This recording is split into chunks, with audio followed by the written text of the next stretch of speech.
April 4ஆம் தேதி தமிழ்நாட்டில் ஒரு தலைவன் உருவாகிற ஒரு நாள். அதாவது மக்களாகி நீங்கள் யாருக்கு ஓட்டு போட்டிங்கன்னு உங்களுக்கு தான் தெரியும். அந்த ஒரு நாள் ஏப்ரல் 4ஆம் தேதி கவுண்டிங் டே 8 மணிக்கு ஆரம்பிக்குது. தற்கூரி அது ஏப்ரல் 4ஆம் தேதிடா, மே மாதம் 4ஆம் தேதி என்னைக்கு எலெக்ஷன் ரிசல்ட்டுன்னு கூட தெரில. மொத்தமாக வந்துட்டு இன்ஸ்டாகிராமில் கேமரா முன்னாடி வந்து கூவுறது தான். நீ தமிழ்நாட்டுக்காரன் இருந்தா தானே, நீ ஸ்ரீலங்காக்காரன். இங்கேருந்து ஸ்ரீலங்காவிலேருந்து போய் நீ ஆஸ்திரேலியா போய் வந்து ஏதோ ஒன்று கூவிட்டு இருக்க. கொடுத்த காசுக்கு சரியாக வேலை செய்கிற, அதை விட்டுட்டு ஏப்ரல் 4ன்னு சொல்லிட்டு இருக்கான் பாரு. மே 4ஆம் தேதிடா. ஏதோ மே 4ஆம் தேதி வந்து நீ தோத்துட்டுனா வந்துட்டு அதுக்கு இப்போ ஸ்கிரிப்ட் நெரேட்டிவ்லாம் செட் பண்ணிட்ட போல இருக்கு. திமுக கள்ள ஓட்டு போட்டு ஜெயிச்சிட்டாங்க, திமுக பாக்ஸ் உடச்சு போட்டு ஜெயிச்சிட்டாங்க, திமுக வந்துட்டு வாக்கு எண்ணிக்கையில் வந்துட்டு ஏமாத்துறாங்கன்னு ஜெயிச்சிட்டாங்க. இப்போ ஸ்கிரிப்ட் நெரேட்டிவ் ரெடி பண்ணிட்டு இருக்க. குச்சமா இல்லை, தோல்வி பயத்தில் பேசுறடாடி. தோத்துருன்னு தெரிஞ்சு போச்சுல்ல. அப்புறம் இன்னொன்று, ஏதோ கலவரம் படத்துக்கு ரெடியாக இருக்கீங்களாமே. ஜென்சி புரட்சியெல்லாம் வந்து புரட்சியாளர்களாக மாற போறீங்களா?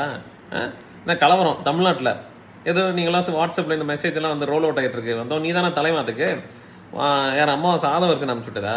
தமிழ்நாட்டில் கலவரம் ஓட்டு என்ற அன்னைக்கு நீ கலவரத்தை நீங்கள் பண்ணுறீங்க. டேய், சேலஞ்ச் பண்ணி சொல்கிறேன்.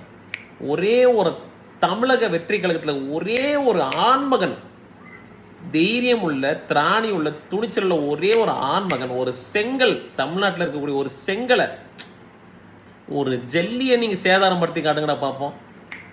தூக்கி உள்ள வச்சிருவாங்கடா. அடே தம்பிகளா, காலத்துக்கும் ஜெயிலில் உட்காந்து கம்பி என்ன வேண்டிய நிலைமை வரும். பவர் எங்ககிட்ட இருக்காது. எலெக்ஷன் கமிஷன் ஆஃப் இந்தியா இந்த நடவடிக்கை எடுக்கும். அப்புறம் நாங்கள் தான் பண்ணோன்றதை வந்து நீங்கள் ஒரு பின்பத்தை உருவாக்குவீங்க.